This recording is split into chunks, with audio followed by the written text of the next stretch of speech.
Descubrí. Crear. Aprender. Participar. Televisión más internet. www.encuentro.com.ar.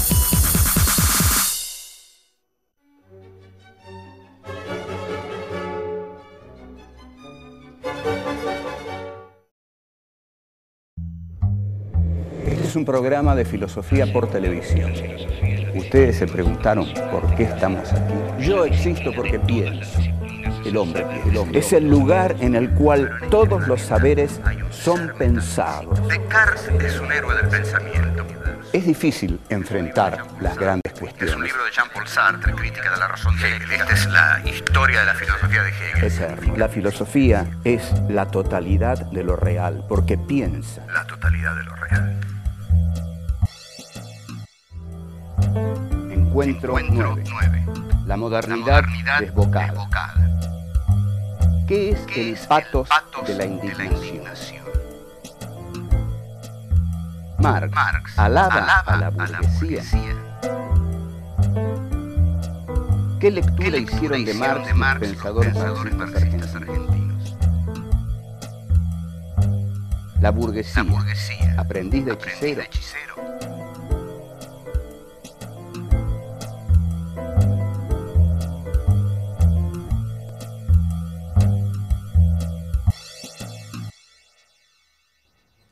Este es nuestro encuentro 9, pero quedó algo pendiente del encuentro 8 y es importante. En la introducción a la filosofía del derecho de Hegel, Marx habla de la crítica como denuncia, es decir, la crítica dice eso está mal, esa es su denuncia una injusticia, la crítica. Pero dice que va a hablar Marx de el patos de la crítica, es decir, el patos vendría a ser la pasión que alimenta a la crítica. La crítica no es algo desapasionado, no estamos en un quirófano, digamos, no estamos en un mundo aséptico, no contaminado, sin pasiones. Por el contrario, esta es una filosofía muy pasional. Entonces, lo que va a decir Marx es que el patos de la denuncia es la indignación. ¿Qué es el patos de la indignación? El patos de la indignación es que en el momento en que descubrimos nuestra situación de ignominia, no tenemos que descubrirla como, digamos, un sabio descubre algo en su laboratorio. La descubrimos y ese descubrimiento nos llena de indignación. ¿Cómo fue que no descubrimos esto antes? Bueno, no importa, lo hemos descubierto ahora. Pero esto es indignante porque hay un momento en que los hombres tienen que decir que no. Las mujeres también. O sea, se sabe que cuando digo hombres en filosofía son hombres y mujeres. Hay que decir que no. Este es el patos de la indignación. Por ejemplo, he aquí una pregunta incómoda, sumamente incómoda para todos nosotros argentinos que vivimos la década del 90 bajo un gobierno que todos recordamos. ¿Dónde estuvo el patos de la indignación? ¿Dónde estuvo el patos de la indignación? ¿Por qué no nos indignamos más? Si todo era tan evidente, si se robaban el país, si lo regalaban, si estaba a la vista de todos, ¿por qué el patos de la indignación estuvo ausente? Bueno, esto es simplemente formular una pregunta. El patos de la indignación cubre todos los aspectos históricos. Uno no solo se indigna con las injusticias del capitalismo, como Marx, se indigna también con las injusticias cometidas por quienes pretendieron realizar los sueños de Marx. Quienes pretendieron realizar los sueños de Marx lo hicieron en la Unión Soviética o en China o en Cuba. Voy a tomar el tema de la Unión Soviética. ¿Qué pasó ahí? ¿Por qué los socialismos del siglo XX tan mal realizaron el sueño de una sociedad igualitaria, sin oprimidos ni opresores? ¿Por qué no se realizó ese sueño? No se realizó porque hubo el concepto de vanguardia no dejó de estar ausente. Las masas no fueron protagonistas las vanguardias. Las vanguardias suelen ser las que se sienten dueñas de la verdad ideológica, de la ideología, de la verdad revolucionaria. Cuando las vanguardias se sienten dueñas de la verdad revolucionaria, crean el partido de la vanguardia. El partido de la vanguardia es ese partido formado por aquellos que tienen la ideología revolucionaria y que consideran que las masas no la tienen y que ellos deben llevar adelante una función educadora sobre las masas desde el partido revolucionario y con la ideología revolucionaria. Ocurre, y ha ocurrido en la Unión Soviética, por ejemplo, que el partido de la vanguardia revolucionaria cosifica la ideología, es decir, hace de la ideología un dogma perteneciente a unos pocos elegidos. Estos pocos elegidos se transforman en la burocracia del partido. La burocracia del partido es la que luego administra el dogma ideológico al cual ya toda la sociedad tiene que someterse. Y finalmente, el partido dogmático de la vanguardia dogmática elige a su líder y ahí aparece el culto a la personalidad, aparece la figura del dictador revolucionario. Lo mismo pasó en China y lo que abordo ahora es una cuestión muy polémica. Para mí pasó en Cuba, es decir, la Revolución Cubana triunfa en enero de 1959 y abre una aurora de esperanzas en América Latina.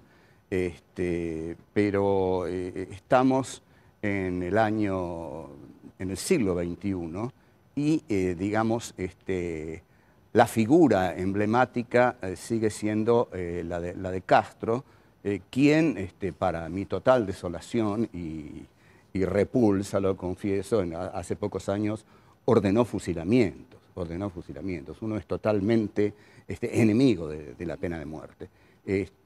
Y considero que, digamos, en ninguna figura política puede extenderse tantos años al frente de un país sin desgastarse y sin cosificarlo, es decir, sin impedir que la historia avance en él creativamente. Eso es, la historia tiene que avanzar creativamente y para eso hay que formar cuadros políticos nuevos. Y entonces lo que tiene que hacer un gobernante revolucionario es formar cuadros políticos nuevos, porque una revolución tiene que ser constante, no puede detenerse. Y si un tipo queda 40 años en el mismo puesto, esa revolución está detenida, congelada, digamos.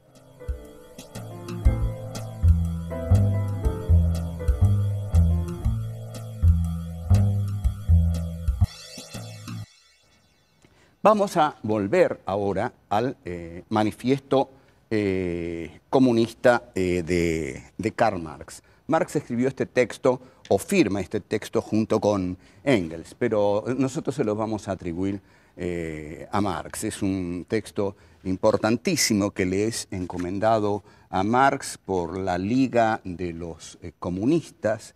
Es un texto militante, es un texto escrito en un momento álgido de Europa, en el cual Marx revela un optimismo histórico notable, que ojalá pudiéramos tenerlo nosotros hoy. Pequeña digresión voy a hacer acá. Ustedes observen qué afortunado era Marx.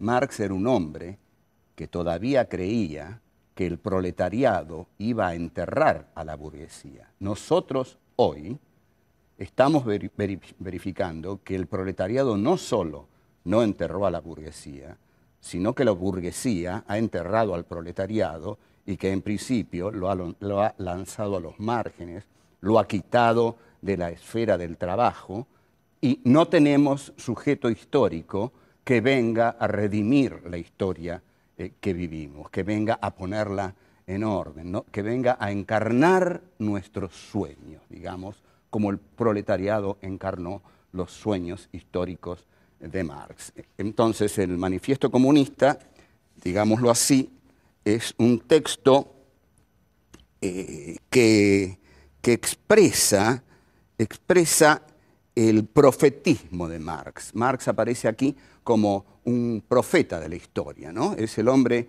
que dice, hay dos clases, ese es el comienzo, la primera parte del manifiesto, hay dos clases, la burguesía y el proletariado. Hay una dialéctica histórica, hay algo que se realiza internamente en la historia y es la dialéctica de la historia. Esa dialéctica viene funcionando así, va a decir Marx. La burguesía ha liquidado todas las formas feudales de producción y ha generado al proletariado industrial. Este proletariado industrial va a ser la clase revolucionaria que va a terminar con el orden burgués capitalista y va a instaurar un nuevo orden de igualdad. Bien, entonces, Marx, observen este paso delicadísimo. Marx, para que el proletariado surja, necesita que la burguesía triunfe. La burguesía tiene que triunfar en todas partes para que sea posible el surgimiento del proletariado. Si la burguesía no triunfa en todo el planeta, el proletariado va a surgir en algunos lados, pero no se va a poder dar la revolución mundial. Entonces, Marx considera que para que eso sea posible, la burguesía tiene que triunfar en todas partes. Entonces, va a decir Marshall Berman en un libro valioso, que es Todo lo sólido se disuelve en el aire, que pareciera que Marx no viene a enterrar a la burguesía, sino a alabarla. Y Marx alaba a la burguesía. En efecto, lean ya inmediatamente el Manifiesto Comunista, porque si ustedes aman a la burguesía, yo puedo asegurarles que pocos le han cantado loas tan brillantemente como Karl Marx, quien se presentó para enterrarla. Pero como Marx necesita, insisto, que la burguesía triunfe para que el proletariado emerja y aniquile a la burguesía, Marx se enamora de la burguesía. Yo sé que esto que estoy diciendo es un poco exagerado, pero es bueno ser exagerado a veces. Entonces comienza a analizar la dinámica de esta clase social que es la burguesía. La burguesía, dice Marx, es la clase más revolucionaria de la historia, porque la burguesía ha liquidado todo. Ha liquidado fundamentalmente al mundo medieval y ha liquidado al mundo feudal. Ustedes piensen en lo que era un feudo. Un feudo era un espacio limitado en el cual había un señor feudal y estaban los siervos de la gleba que trabajaban para el señor feudal. Pero era una estructura cerrada en sí misma. El feudo es una estructura cerrada en sí misma. En cambio, los burgos comienzan a comerciar entre ellos. Los feudos no comercian entre ellos, los burgos sí, comercian entre ellos. Es decir, la burguesía es siempre expansiva. Para decirlo con una palabra de hoy, la burguesía es siempre globalizadora. Y la gran globalización de la burguesía es el descubrimiento de América. Ahí la burguesía crea un mundo. Hay un mundo por la burguesía. La burguesía es la primera que crea un mundo, un sistema mundo. O sea que la burguesía nace como clase globalizadora. Este mundo que crea la burguesía es un mundo de mercancías y la burguesía de ahí en adelante constantemente comienza a destruirlo todo. Entra en la India, entra en China y esto es lo notable de Marx. ¿Qué va a decir Marx de las atrocidades que los ingleses hacen en la en la India? También en China, desde luego, pero Marx se ocupa mucho de India. Tiene dos textos fundamentales, la dominación británica en la India y futuros resultados de la dominación británica en la India. En estos dos textos, tiene muchos otros más, porque sé que algunos van a decir, ya está tomando esos textos que son los peores de Marx, y bueno, al fin y al cabo son dos textitos nada más. No, hay un corpus importante de textos sobre el colonialismo de Marx. Y hay un texto terrible de Marx sobre Bolívar. Marx estaba contra Bolívar porque justamente Marx no quería que América Latina fuera independiente de Inglaterra, porque eso iba a retrasar el desarrollo de la burguesía. En cambio, si Inglaterra invadía América Latina, iba a instaurar cuanto antes aquí el sistema de producción capitalista, y de ahí iba a surgir el proletariado que iba a liberar a América Latina. En consecuencia, Marx está en contra de Bolívar. Por ejemplo, en la batalla del Álamo, donde los norteamericanos van a conquistar Texas, Marx hubiera estado al lado de John Wayne. Se hubiera puesto al lado de John Wayne y habría dicho, mire, usted es un cerdo capitalista, que usted tiene que triunfar aquí e imponer el moderno sistema de producción capitalista para que surjan los proletarios y hagan la revolución. Bueno, no es mi propósito, le diría John Wayne. Bueno, a mí no me importa su propósito, le diría Marx. Me importa lo objetivo que usted desarrolla en la historia. Para mí, lo que usted está realizando en la historia son los fines del sistema de producción capitalista. Este sistema de producción capitalista tiene que imponerse en todos lados, y también en la India, al costo que sea. ¿Qué importan los estragos si los frutos son placeres? No mató a miles de seres Tamerlán en su reinado.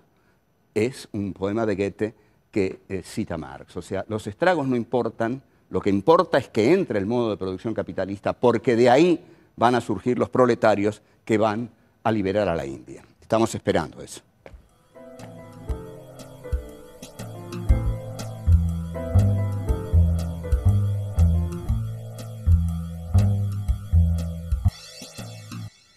Los seguidores de Marx en la Argentina, que no se caracterizaron nunca por su creatividad, sino que, digamos, copiaron mecánicamente las verdades del maestro, justamente se basaron en estos escritos sobre el colonialismo de Marx para interpretar la historia argentina. Al basarse en estos escritos de Marx, resultó que entonces los representantes del progreso y del desarrollo de las fuerzas productivas capitalistas terminaron por ser, fundamentalmente, Bartolomé Mitre, Domingo Faustino Sarmiento y Julio Argentino Roca. No sé si ustedes piensan que esa gente desarrolló el sistema de producción capitalista en la Argentina. Yo no lo creo. Creo que lo único que hicieron fue construir una ciudad importadora de la manufactura británica y exportadora de los granos y las vacas argentinas. Es decir, un esquema de monoproducción y no desarrollo industrial. Un capitalismo que no desarrolla industrias no es capitalismo, es un capitalismo totalmente primitivo, dependiente de la fructificación de la tierra. Apenas ese esquema entró en conflicto con la crisis del 29, colapsó la Argentina próspera de los llamados nuestros abuelos. Yo no tuve abuelos prósperos, pero bueno, ninguno de nosotros creo.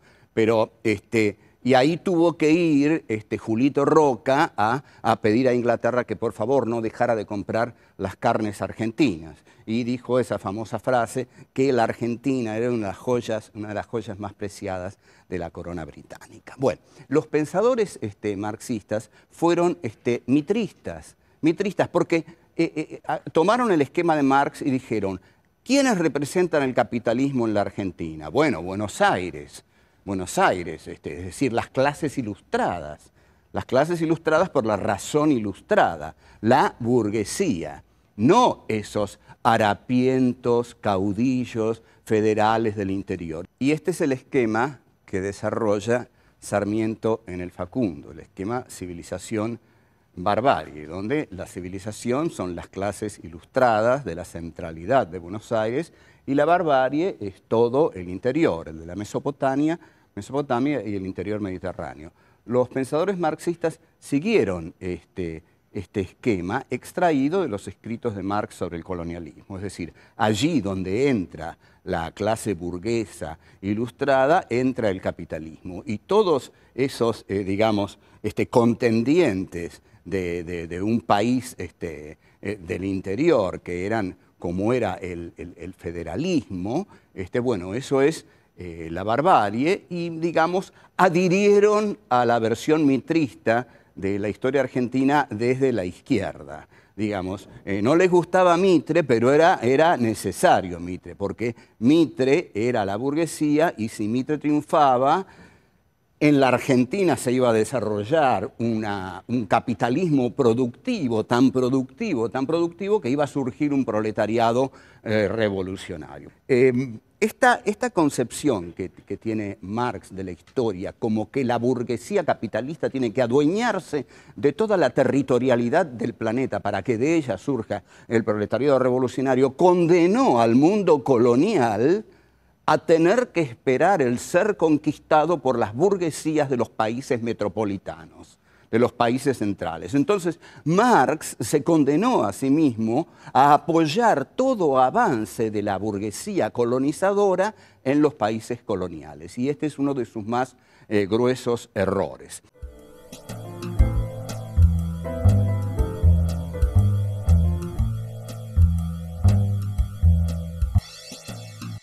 Lo que Marx dice es que la burguesía capitalista desarrolla unas potencias económicas tan poderosas que finalmente no las va a poder controlar. Lo que Marx está diciendo es que la burguesía capitalista es como el aprendiz de hechicero. Miren, yo creo que Walt Disney pensó muy poco en Marx, pero sin embargo hizo uno de los dibujos animados más marxistas que se han hecho, y de los mejores.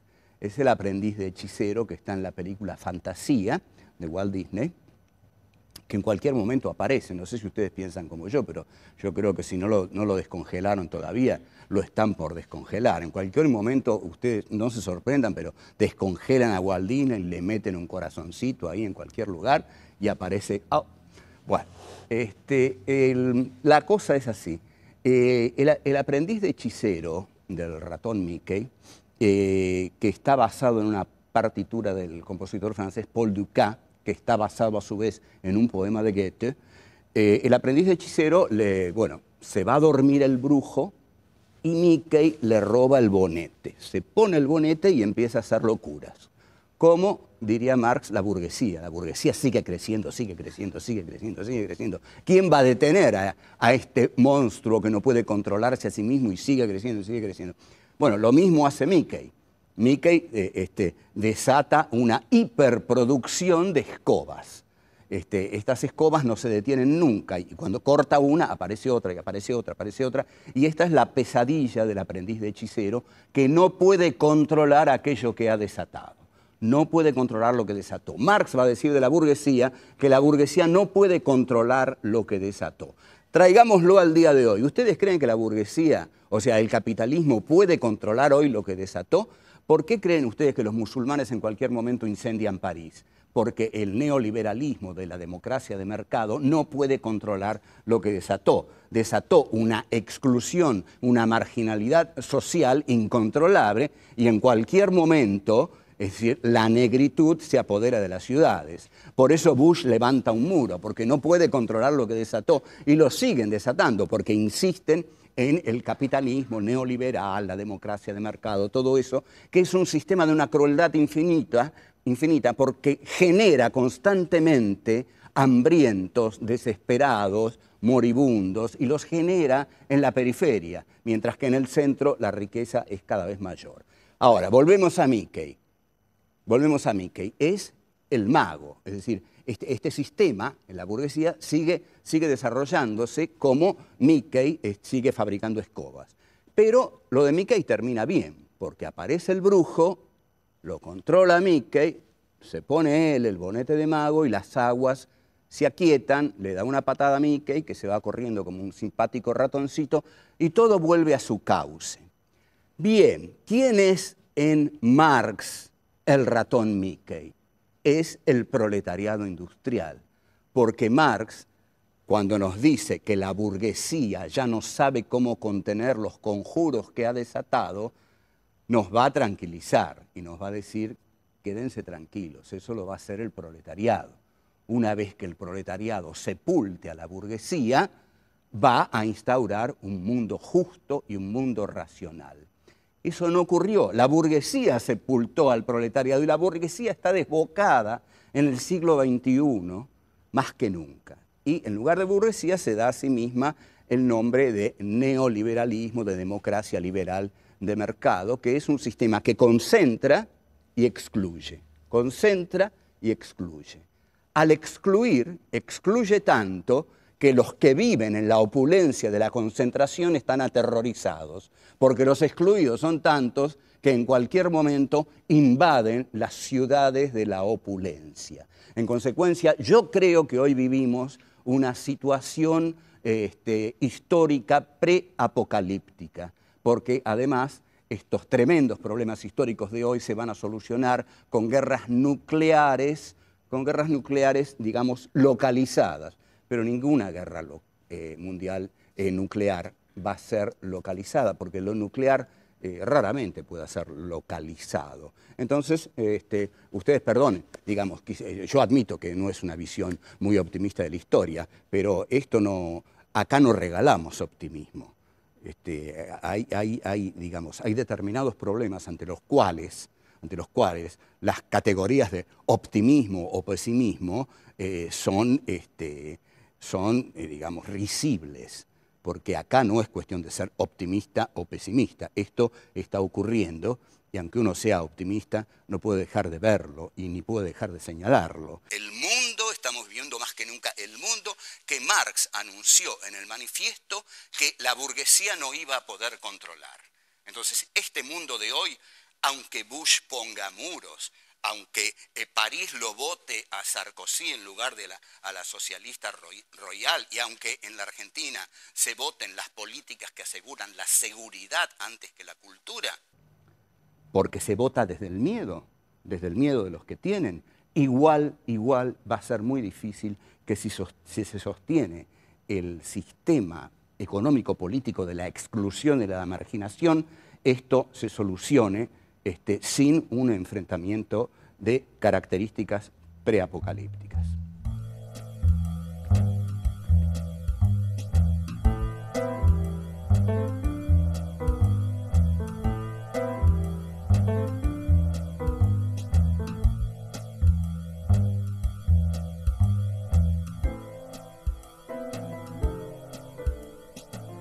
Marx era un hombre que todavía creía que el proletariado iba a enterrar a la burguesía.